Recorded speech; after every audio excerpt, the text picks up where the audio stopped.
first off, before I talk about the topic that is stated in the title of this video, I keep having quite a few people saying that why do I look so skinny on a carnivore based diet? But yeah, take a look at me. Do I look like I'm malnourished? Do I look like I'm deteriorating, wasting away? I've got sarcopenia? Do I look really skinny? Like, no, come on. What are people talking about? And I will be talking about why I am actually less in weight on a carnivore diet than I was on a vegan diet very soon. So stay tuned for that video. Make sure you subscribe to be notified of when that video comes. So now onto the topic of today's video. So why I don't intermittent fast on the carnivore diet, which may come as a shock to a lot of people out there, because I used to make so many different intermittent fasting videos that you can find on this channel to do with the 16-8 intermittent fasting diet, also 1 meal a day and various other intermittent fasting diets. And I've talked about this for years and years and years. I had been very religious with intermittent fasting prior to the carnivore diet when I was on a vegan diet.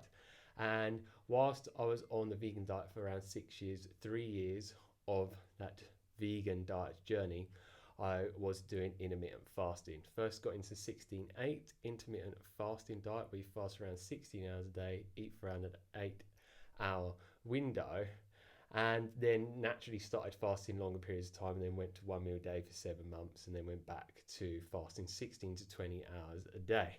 So I need to give you a bit of a backstory. So the reason why I had to and felt the need to intermittent fast is, at one point on my vegan journey, about 3 years before I quit it, which I quit in November last year. If you don't know why, I put a link for the video up above where I talk about that in full detail.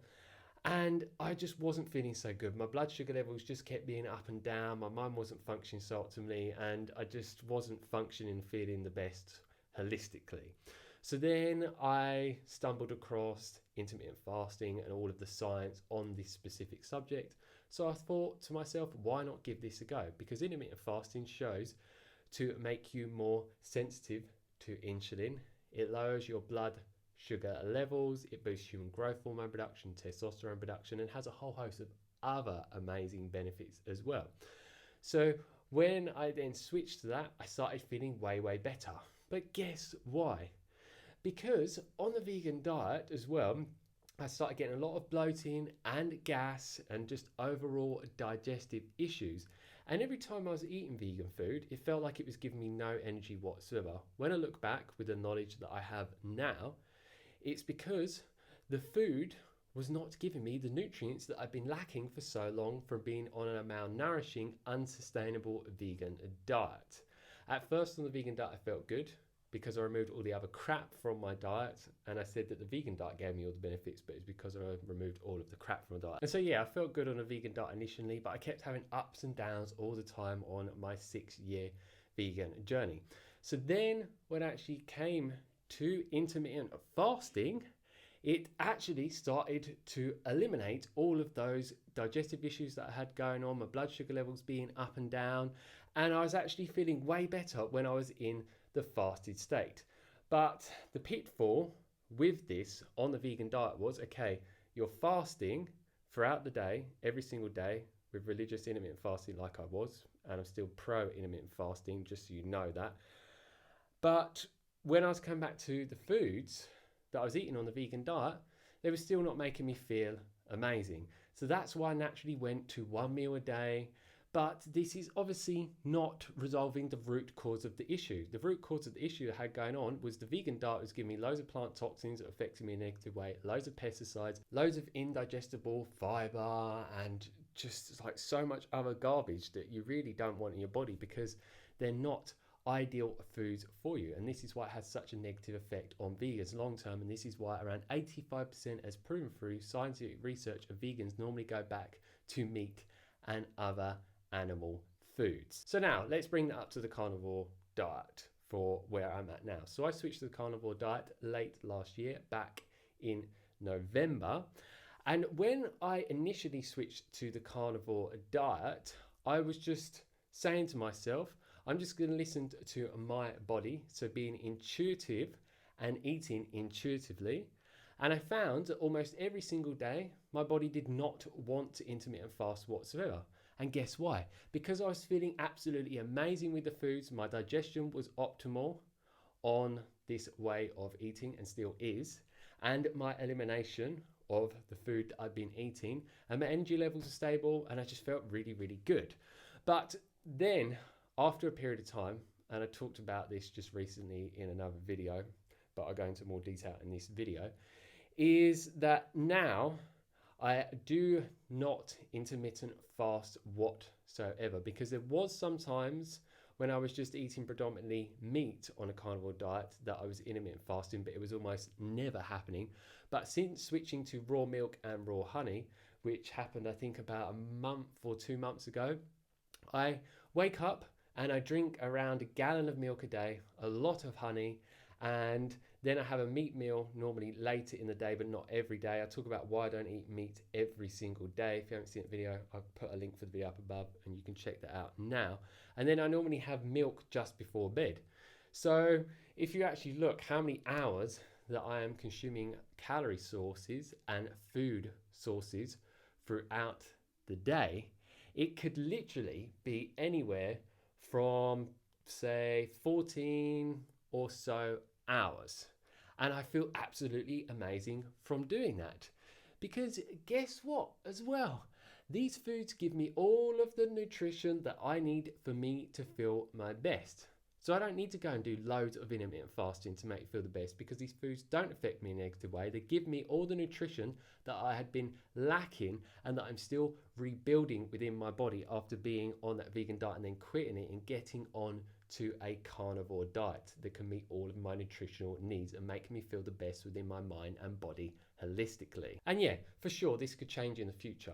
This is just what I'm doing now, and I'm completely open to intermittent fasting in the future, but it doesn't feel that it's necessary whatsoever. Some people find on a carnivore diet, and there are a lot of carnivore teachers and advocates out there, such as Sean Baker, who only eats 1 meal a day. Frank Tofano used to eat 1 meal a day, but now he's eating 2 meals a day due to being on a bodybuilding carnivore diet. So there is a lot of people that feel on a carnivore diet it's absolutely key for them to intermittent fast and feel their best. But what I find is the people that normally do 2 or 1 meals a day on carnivore diet necessarily haven't come from a malnourishing vegan diet. So that's something to be very aware of. They'd already normally been on a ketogenic diet or some other animal-based diet.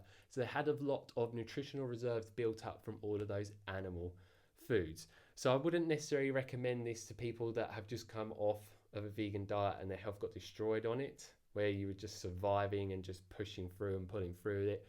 You really, really, really need to be building up those nutritional reserves and the nutrients that you've been lacking for so long on the vegan diet.